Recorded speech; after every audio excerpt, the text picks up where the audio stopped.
आज की कक्षा में हम चर्चा करेंगे हमारे लोकतंत्र की विशेषताओं की अगली विशेषता की। अब से पहले तक हमने इस अध्याय के अंतर्गत लोकतंत्र की दो विशेषताओं पर या यूँ कहें कि दो आवश्यक शर्तों पर चर्चा की थी। ये दो आवश्यक शर्तें थी, पहला चुने हुए प्रतिनिधियों के द्वारा फैसले लेने का अधिकार भी होना, ठीक है, और दूसरी थी हमारी स्वतंत्र और निष्पक्ष चुनाव। पहली व्यवस्था जो देखी हमने लोकतंत्र के लिए आवश्यक वह थी चुने हुए प्रतिनिधियों का होना। उसके अंतर्गत हमने विचार किया तो ये पाया कि जो चुने हुए प्रतिनिधि हैं केवल चुने हुए होने से ही उनका काम भर नहीं चल सकता, उन्हें फैसले लेने का अधिकार भी होना चाहिए। और दूसरी आवश्यक शर्त के अंतर्गत हमने देखा कि जो प्रतिनिधि चुनकर आ रहे हैं क्या वास्तव में जनता द्वारा चुने जा रहे हैं या किसी दबाव के अंतर्गत चुनाव हो रहा है। तो चुनावों का स्वतंत्र और निष्पक्ष होना भी आवश्यक था। आगे चलें तो आज हम लोकतंत्र की तीसरी आवश्यक शर्त जो कि मतदान के रूप में या यूँ कहें मताधिकार के रूप में उठकर सामने आती है, तो इसके अंतर्गत हमें आज अध्ययन करना है एक व्यक्ति एक वोट एक मोल का। अब आप कहोगे ये क्या बात हुई, हम अब तक इस प्रकार की परिस्थितियों में कभी पड़े ही नहीं कि हम ये सोच पाएँ कि किसी को मताधिकार नहीं भी मिला हुआ हो सकता है या किसी व्यक्ति के मत का मूल्य अन्य व्यक्तियों के मत मूल्य से कम या अधिक भी हो सकता है, या फिर कुछ वर्गों को मताधिकार हो और कुछ को ना हो, ऐसी स्थितियां भी हो सकती है। क्योंकि आज हम जिस परिवेश में रह रहे हैं, जैसे वातावरण में हमारा जीवन हम जी रहे हैं, वहाँ पर सार्वभौमिक वयस्क मताधिकार एक सामान्य अधिकार है जो कि जन्म से ही हम प्राप्त कर लेते हैं। तो ऐसी स्थितियों में एक व्यक्ति एक वोट एक मूल्य,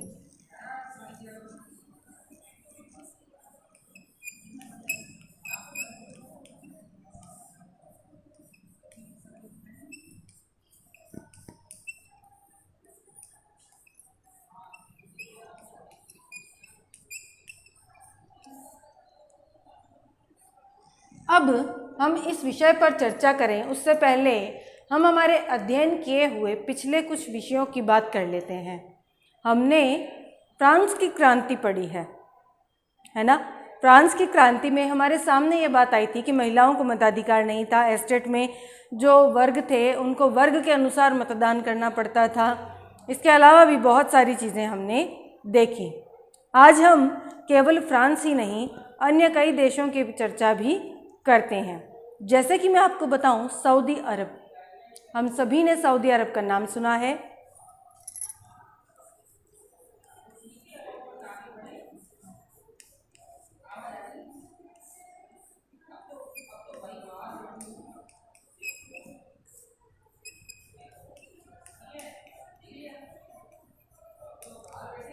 आज हम इसी विषय पर चर्चा कर रहे हैं, इसलिए एक बार पहले मैंने इस नाम को लिख दिया है।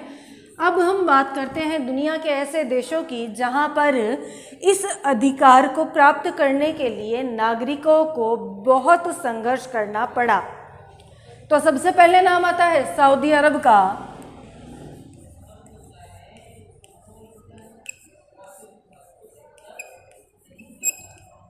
आप सभी ने इस देश का नाम सुन रखा है और बात की जाए तो यहाँ वर्ष 2015 तक, यानी कि आप और हम सभी के जन्म के बाद की बात है, ये आप और सब थे 2015 में, हम लगभग अखबार पढ़ना जानते थे, समाचार देखते थे।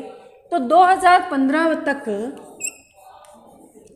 महिलाओं को मतदान का अधिकार नहीं था।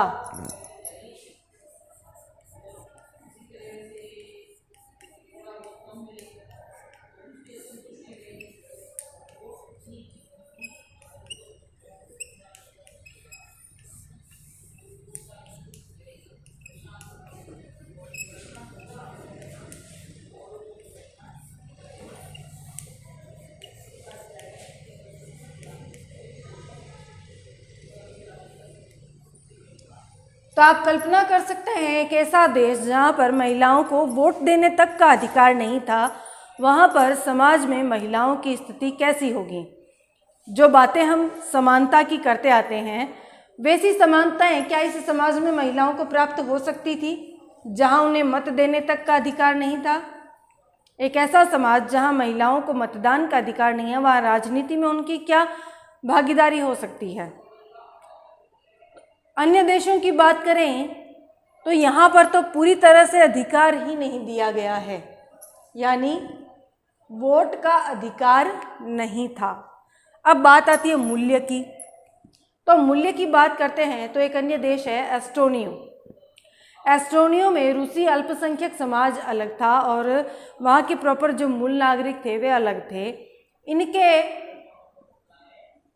कानूनी नियम ऐसे थे कि अल्पसंख्यक समुदाय को मताधिकार प्राप्त करने के लिए काफ़ी कठोर प्रक्रिया से गुजरना पड़ता था, यानी कि नियम जो थे वो सरल नहीं थे, क्लिष्ट थे। इनको मताधिकार प्राप्त करने में दिक्कतें आती थी। ये बात है एस्टोनिया की।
यानी कि संवैधानिक नियम ऐसे थे कि रूसी अल्पसंख्यक समुदाय को मताधिकार शीघ्रता से प्राप्त नहीं होता था। इन्हें काफ़ी कठोर नियमों से गुजरने के बाद ही मताधिकार मिल पाता था। अब बात की जाए दुनिया के एक और देश की, जिसका नाम है फिजी। फिजी एक ऐसा देश था जहां पर वहां के मूल नागरिक और विदेशों से आने वाले नागरिकों के मत मूल्य में अंतर था। मत मूल्य बाहर से आए हुए व्यक्तियों का कम होता था और मूल नागरिकों का मत मूल्य अधिक होता था। तो इस प्रकार के भेदभाव बहुत सारे देशों में दिखाई देते हैं कि व्यक्तियों को मूल अधिकारों के साथ साथ मताधिकार के लिए भी संघर्ष करना पड़ा था। ठीक है ना।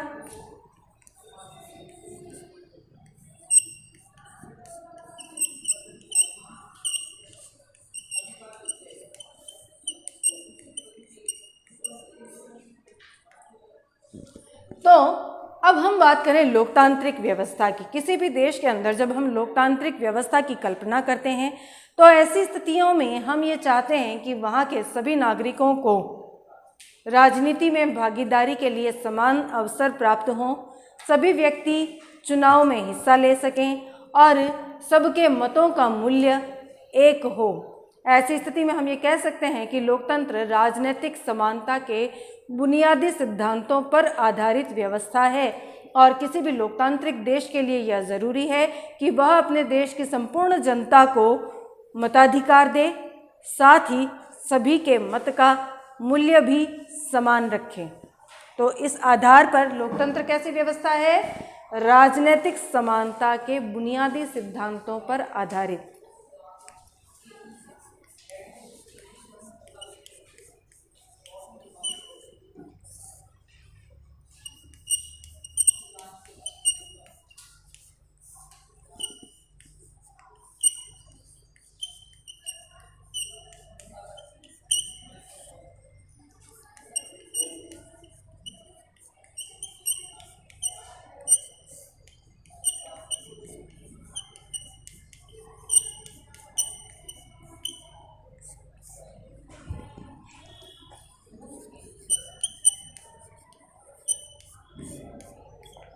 कौन सी है?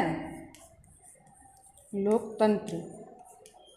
यानी लोकतंत्र में इस प्रकार के अधिकार के लिए किसी को भी संघर्ष करने की आवश्यकता नहीं पड़नी चाहिए और यह जिम्मेदारी है सरकारों की। अब बात करें हम एक और अधिकार की, जो कि किसी भी देश की लोकतांत्रिक व्यवस्था के लिए अनिवार्य है।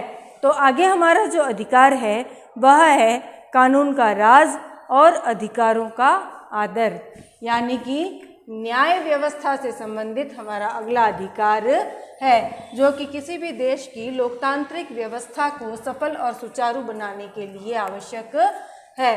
तो इस बात के लिए हमें विभिन्न देशों की कानून व्यवस्था को समझना पड़ेगा। हमारा अगला जो महत्वपूर्ण बिंदु लोकतंत्र की आवश्यक शर्त के रूप में हमें मिलता है वह है कानून का राज।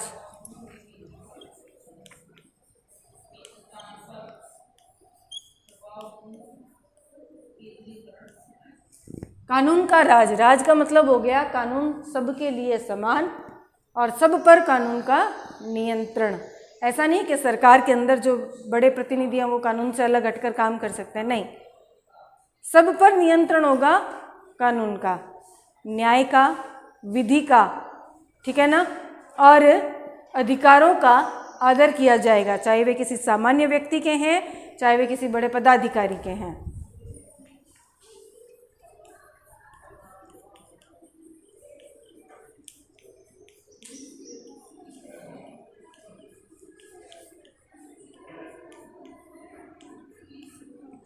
अब इस संदर्भ में हम बात करें तो हमारे जिम्बाब्वे का नाम हमने सुना है बहुत बार। जब हम गेम्स देखते हैं ना तो जिम्बाब्वे की टीम के बारे में बहुत नाम आता है ना, सुना हुआ है कि नहीं? जिम्बाब्वे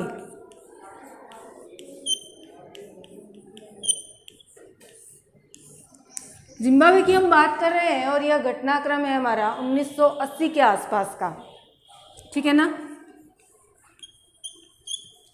देखो जिम्बाब्वे जो देश है यहाँ पर हमेशा से ही लोकतंत्र की स्थापना नहीं थी। इसने भी अपनी स्वतंत्रता के लिए अल्पसंख्यक गोरे व्यक्तियों से संघर्ष किया था और जब यह देश स्वतंत्र हुआ 1980 में तो एक राजनीतिक पार्टी उभरकर सामने आई जिसका नाम था जानु पीएफ पार्टी। कौन सी पार्टी थी? जानु पीएफ पार्टी। अब यह जो पार्टी थी इसका लीडर था, या यूँ कहें इस पार्टी का जो प्रमुख नेता था उसका नाम था रॉबर्ट मुगाबे।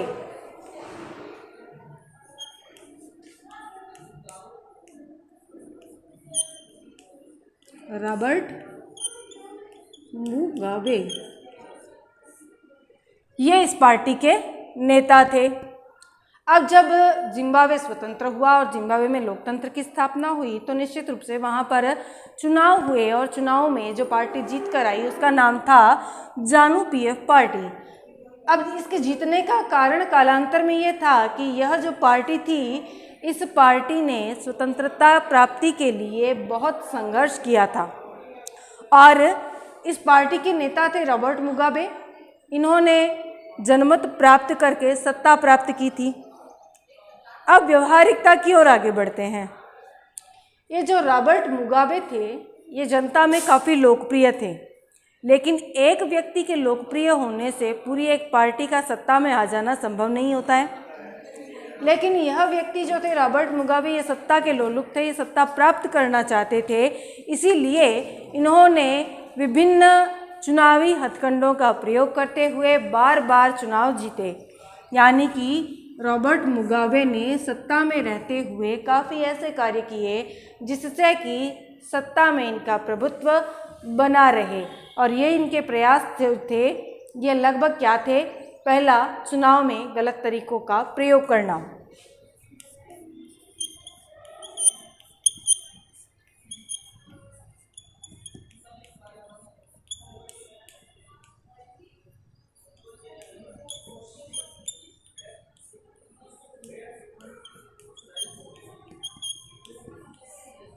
गलत तरीके अपनाते थे चुनाव में अपने चुनावों को जीतने के लिए। फिर इसके अलावा इन्होंने जब ये सत्ता में आए तो संविधान में काफ़ी बदलाव किए और इन बदलावों के माध्यम से इन्होंने प्रयास किया कि राष्ट्रपति के अधिकारों में वृद्धि हो।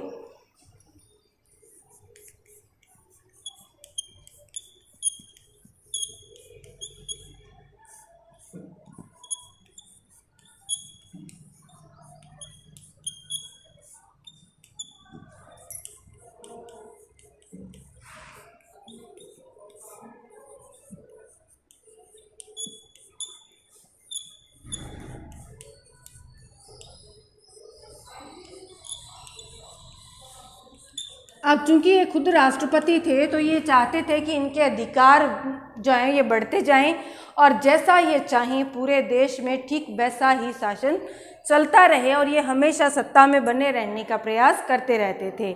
और इसके अलावा ये विपक्ष पर कठोर नियंत्रण रखते थे। ठीक है ना।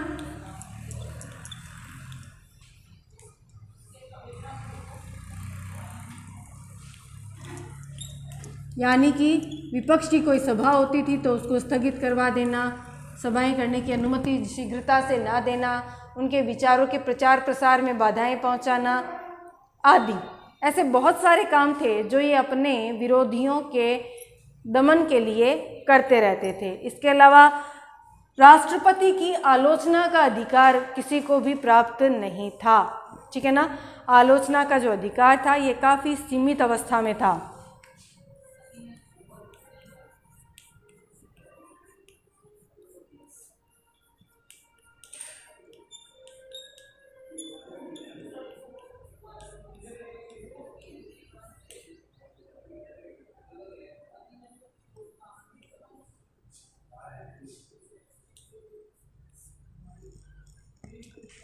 और आगे बात करें तो लोकतंत्र का चौथा स्तंभ, मैंने आपको बार बार बताया है, अब तक आपको ये बात याद हो गई होगी। क्या है लोकतंत्र का चौथा स्तंभ? मीडिया पर भी नियंत्रण रखते थे। टेलीविज़न और रेडियो पर तो नियंत्रण पूरी तरह से था, अखबार स्वतंत्र थे, लेकिन जो भी राइटर सरकार के विरोध में आर्टिकल लिख देता था फिर सरकार उसको परेशान करने में कोई कमी नहीं छोड़ती थी। तो ऐसी स्थितियों में कोई भी राइटर सरकार के विरुद्ध कुछ लिखने की हिम्मत ही नहीं कर पाता था। तो इस प्रकार से रॉबर्ट मुगाबे ने एक लंबे समय तक अपनी निरंकुश सत्ता बनाए रखने के लिए अनेक प्रयास किए और वर्ष 2017 यानी कि आज से 3-4 साल पहले की बात है तक सत्ता में बने रहे। लगातार इन्हीं की पार्टी का शासन रहा। कौन सी पार्टी है ये? जानु पीएफ।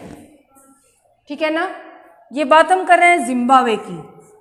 तो क्या हम ये कल्पना कर सकते हैं कि जिम्बाब्वे में एक लोकतांत्रिक सरकार काम कर रही थी? नहीं। इन परिस्थितियों को यदि देखा जाए तो हमें यहाँ कहीं पर भी लोकतांत्रिक व्यवस्था जैसी स्थितियाँ दिखाई नहीं देती हैं। यहाँ पर लगभग तानाशाही दिखाई दे रही है एक नेता की जो अपनी सुविधा से लोकतंत्र को चला रहा है, या यूँ कहें केवल लोकतंत्र का जामा जिसने अपनी सरकारी सत्ता को पहना रखा है। अब बात करें कि सत्ता में बने रहने के लिए किसी भी लोकप्रिय व्यक्ति को भी जनमत की आवश्यकता तो पड़ती है।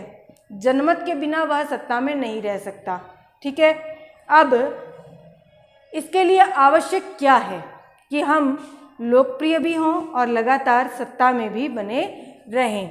तो अब हम बात करते हैं कि किस प्रकार वास्तविक लोकतंत्र की स्थापना की जाए। अभी हमने जो उदाहरण देखा है जर्मनी का, जिम्बाब्वे का सॉरी, उसके अंदर जैसा लोकतंत्र हमें दिखाया गया है वह वास्तविक लोकतंत्र प्रतीत नहीं होता है। और ऐसी स्थितियों में हम वास्तविक लोकतंत्र की जब बात करें तो हमारे लिए जो आवश्यक चीज़ें लोकतंत्र में होनी चाहिए उनकी चर्चा करना अनिवार्य हो जाता है।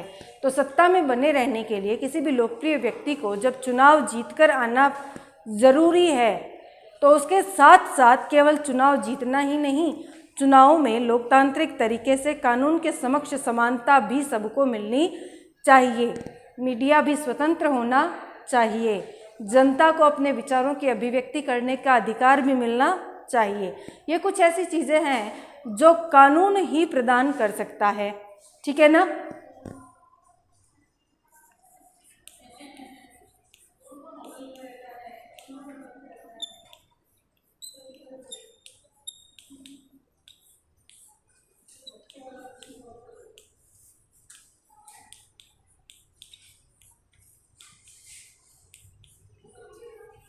सबसे पहली चीज़, व्यक्ति के बुनियादी अधिकारों का आदर किया जाना चाहिए।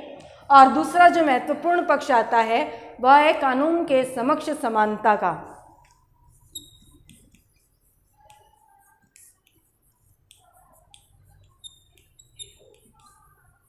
यह सबको लोकतंत्र में प्राप्त होनी आवश्यक है।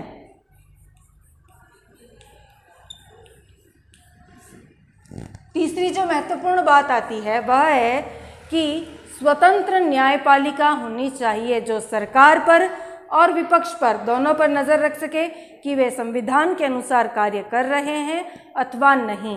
यदि नहीं करते हैं तो न्यायपालिका को उन पर अंकुश लगाने का अधिकार भी होना चाहिए।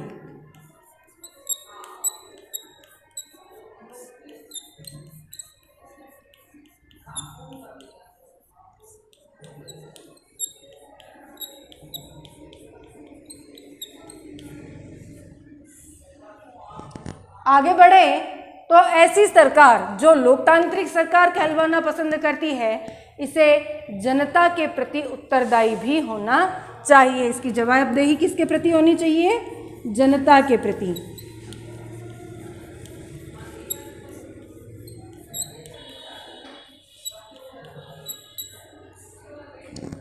तो इस प्रकार से हमने कुछ विशेषताएं देखी जो किसी भी सरकार के लोकतांत्रिक होने के लिए आवश्यक हैं। और इन विशेषताओं के आधार पर अगर हम चर्चा करें, विचार करें, तो हम ये पाते हैं कि एक लोकतांत्रिक सरकार सार्वभौमिक कानूनों और नागरिक अधिकारों की सीमा के भीतर रहकर ही कार्य करती है, ठीक है ना।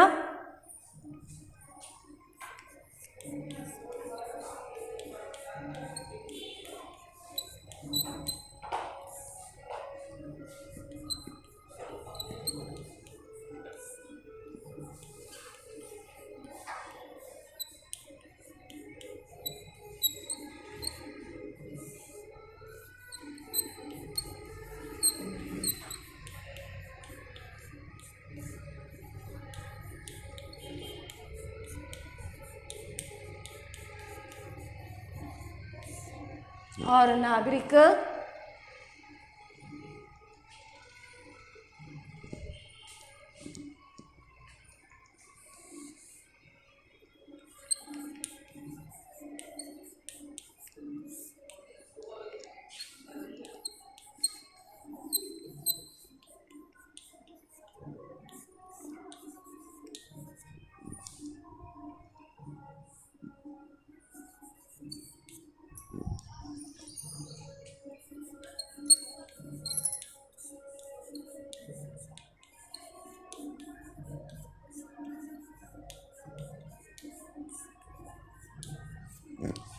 तो आज हमने किसी भी देश के अंदर चलने वाली लोकतांत्रिक सरकार की आवश्यक शर्तों पर अपना अध्ययन किया और इसी संदर्भ में दो चीज़ें हमने पढ़ी।